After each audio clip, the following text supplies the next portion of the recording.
Estás en el internado y el doctor te pregunta, ¿qué es el cortisol? ¿Qué es la aldosterona? ¿Sabrías responderle?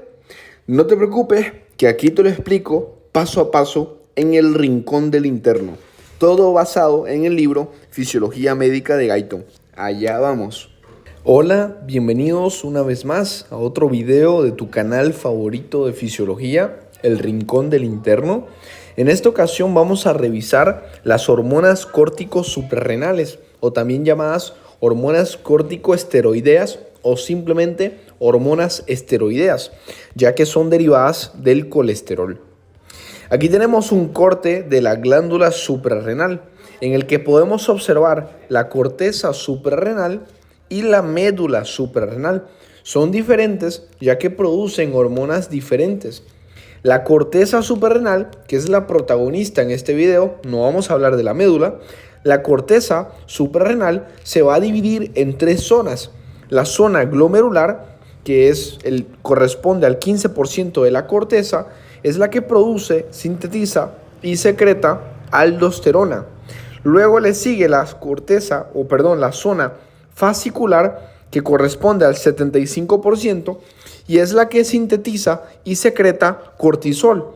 Le sigue la zona reticular, que corresponde más o menos al 5%, que es la que sintetiza y secreta andrógenos. Y finalmente, luego tenemos la médula suprarrenal, que es la que sintetiza y secreta catecolaminas, o sea, la noradrenalina y la adrenalina, que no vamos a revisar en este video. En este video los protagonistas son la aldosterona y el cortisol, ¿ok? Entonces, con eso ya nos adentramos a la fisiología de las hormonas esteroideas. Cada glándula suprarrenal, tenemos dos, encima de cada riñón tenemos dos, pesa 4 gramos cada una. Las hormonas esteroideas, como hemos dicho, son derivados del colesterol. Y como son derivados del colesterol, entonces, ¿de dónde viene este colesterol?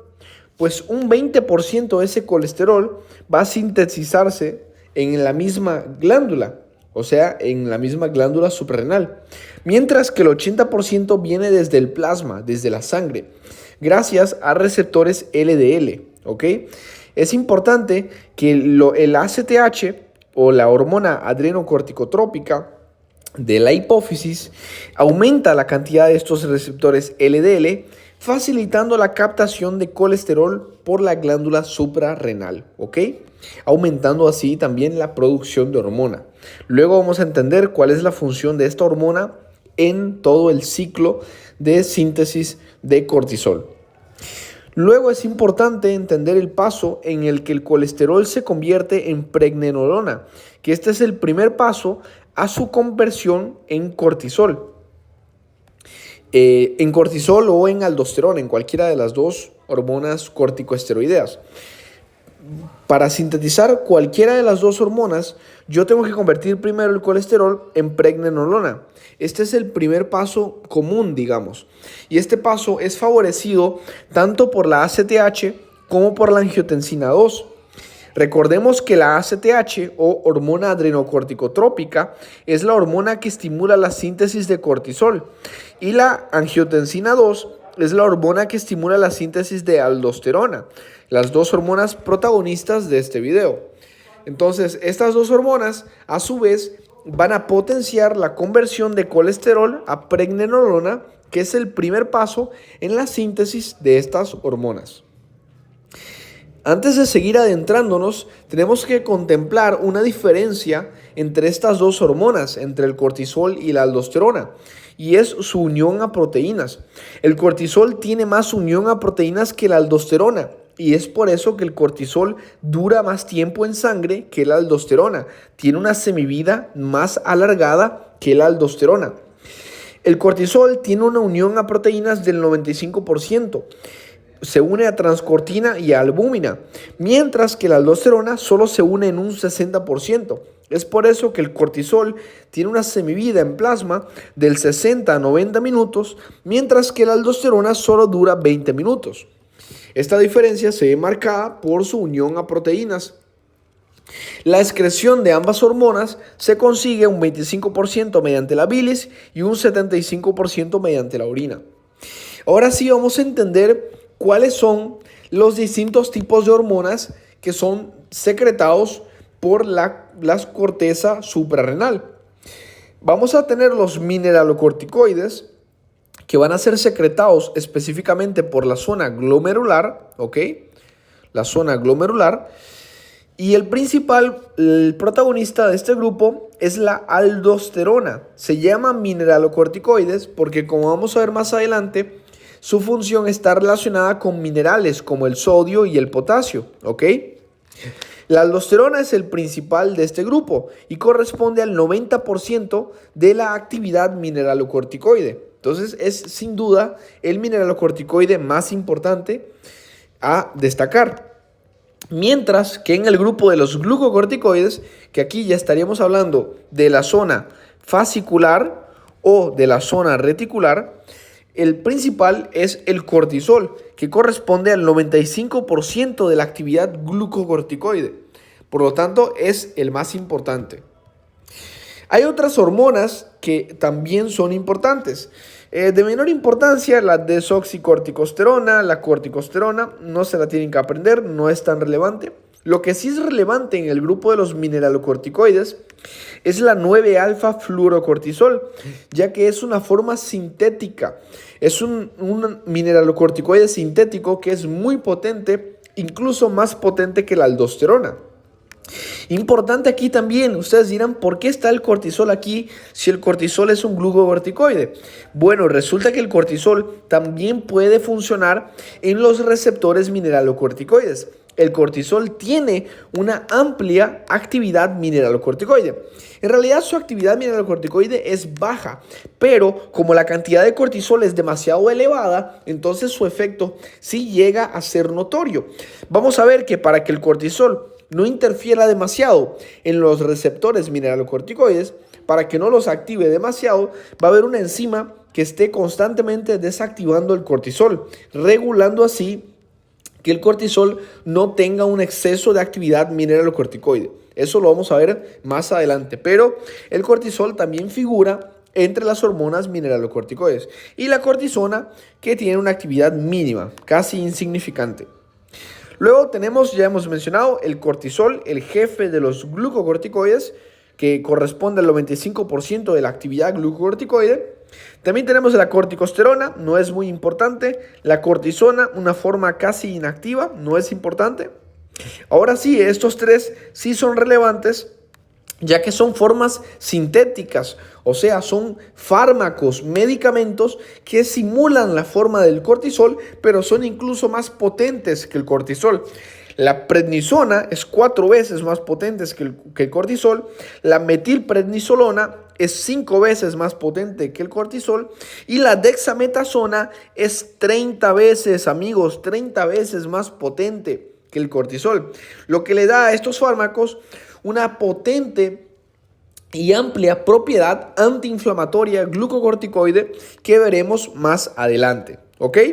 Entonces, ahora sí, vamos a comenzar revisando las funciones de los mineralocorticoides. Los mineralocorticoides reciben su nombre ya que ellos van a interferir en la regulación de los minerales como el sodio y el potasio. Y de hecho su función, así bien resumido, pequeñito, la función de los mineralocorticoides es estimular la reabsorción de sodio y a su vez estimular la excreción de potasio en los túbulos colectores y en los túbulos contorneados distales. Esa es la función de la aldosterona. Reabsorbe sodio al mismo tiempo que excreta potasio. Por lo tanto, aumenta el sodio en sangre y disminuye el potasio en sangre. Esa es la función de la aldosterona. Vamos a entender, importantísimo este punto, el déficit total de aldosterona causa la muerte en 3 a 14 días. Por eso se dice que la aldosterona es un mineralocorticoide salvavidas, ya que sin aldosterona, en un déficit total, la persona puede morir hasta en 3 días. ¿Por qué? porque sin aldosterona yo no estoy reabsorbiendo sodio, y si no reabsorbo sodio, pues voy a tener poco sodio en sangre. ¿Qué es eso? Hiponatremia. Si no tengo sodio en sangre, también va a disminuir mi presión, porque si no tengo sodio, tampoco tengo agua. Entonces disminuye la cantidad de líquido que hay en mi sangre, disminuye mi volemia. Tengo hipovolemia y también disminuye mi presión arterial. Voy a tener hipotensión. Entonces, hiponatremia, hipovolemia e hipotensión. Y finalmente nos puede provocar un shock y la muerte del paciente si tiene un déficit total de aldosterona. Vamos a volver a recalcar el efecto mineralocorticoide que tiene el cortisol. El cortisol tiene gran afinidad por los receptores mineralocorticoides. Fíjense en esta diferenciación que hacemos acá. La aldosterona va a tener una actividad 3000 veces mayor que el cortisol, o sea, una actividad mineralocorticoide 3000 veces mayor. Pero el cortisol tiene una concentración plasmática 2000 veces mayor que la aldosterona. Entonces aquí se dan cuenta que pese a que la aldosterona tiene una actividad mineralocorticoide muchísimo más potente que el cortisol al tener una concentración plasmática muy elevada, tiene un efecto mineralocorticoide importante que si no fuese regulado por esta enzima sería descontrolado y provocaría daños en el cuerpo. Veamos que esta enzima regula ese efecto que tiene el cortisol sobre los receptores mineralocorticoides. Esta enzima se llama 11-beta-HSD2. Esta enzima se encarga de convertir el cortisol, que es una hormona activa, en forma de cortisona, que es una forma inactiva, incapaz de actuar sobre los receptores mineralocorticoides. ¿Ok? Entonces, importantísimo recordar esto. Si no fuera por esta enzima, entonces el cortisol actuaría sobre los receptores y produciría un exceso de actividad de la aldosterona. ¿Ok? O sea, un efecto de aparente exceso de aldosterona, a pesar de que no es que esté aumentada la aldosterona, sino que es el propio cortisol. Inclusive, no necesariamente cuando falla esta enzima, o sea, puede haber déficit genético de esta enzima, pero no necesariamente en ese caso, sino cuando también hay un exceso de cortisol en sangre, como por ejemplo en el síndrome de Cushing, cuando hay un exceso de cortisol en sangre, la enzima no abastece a la cantidad de cortisol que hay en sangre y el cortisol termina por activar los receptores mineralocorticoides, provocando un exceso de la actividad mineralocorticoide, llegando a provocar hipertensión, llegando a provocar hipocalemia, ¿ok? Eso lo vamos a ver mejor más adelante, pero importantísimo recordar que el cortisol tiene un gran efecto mineralocorticoide. Ahora, continuando, vamos a diferenciar lo que nos puede producir un déficit de aldosterona, un exceso de aldosterona versus un déficit de aldosterona. Un déficit de aldosterona, ya hemos mencionado, nos puede producir hiponatremia, perdemos de 10 a 20 gramos de sal por día cuando no hay aldosterona. Nos produce hipovolemia, perdemos líquido. ¿Por qué? Porque si pierdo sodio, cuando yo pierdo sodio por la orina, también pierdo agua. El sodio arrastra agua por ósmosis.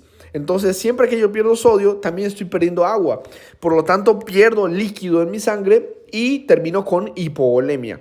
Al mismo tiempo, al perder líquidos y al perder sodio, pues disminuye mi presión arterial. Entonces, también voy a tener hipotensión.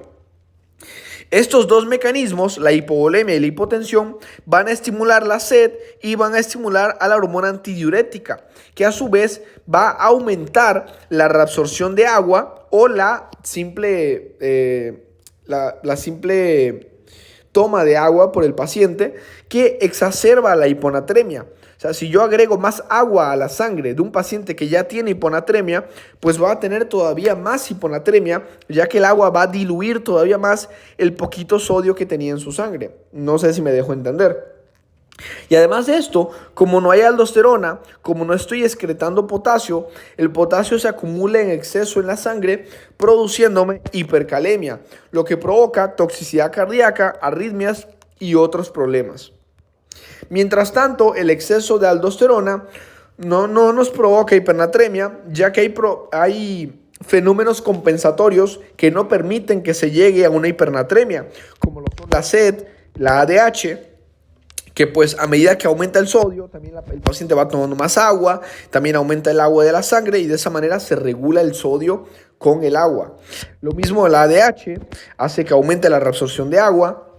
Y un fenómeno muy importante, la natriuresis por presión. A medida que aumenta la presión arterial por la aldosterona, también se va a eliminar sodio en la orina. Esa es la natriuresis por presión. Estos fenómenos compensatorios impiden que haya hipernatremia. O sea, en un déficit de aldosterona sí puede haber hiponatremia, pero en un exceso de aldosterona no puede haber hipernatremia, ¿ok? Y algo que sí puede pasar es hipocalemia. Debido a, como yo tengo un exceso de aldosterona, entonces voy a estar eliminando demasiado potasio. Voy a estar excretando demasiado potasio. Y entonces va a disminuir el potasio en sangre, hipocalemia y debilidad muscular. Finalmente, vamos a entender el mecanismo celular mediante el cual actúa la aldosterona. La aldosterona es liposoluble, ¿ok? Eso le permite pasar la membrana celular con facilidad, o sea, básicamente la traspasa sin ningún problema. Luego, en el citoplasma, se une al receptor de mineralocorticoide y luego de unirse al receptor de mineralocorticoide, va a formar un complejo con este receptor. Forma un complejo la aldosterona con el receptor de mineralocorticoide y junto con este complejo se dirige al núcleo de la célula. Y ya en el núcleo de la célula, estamos hablando de células del túbulo colector o túbulo contorneado distal.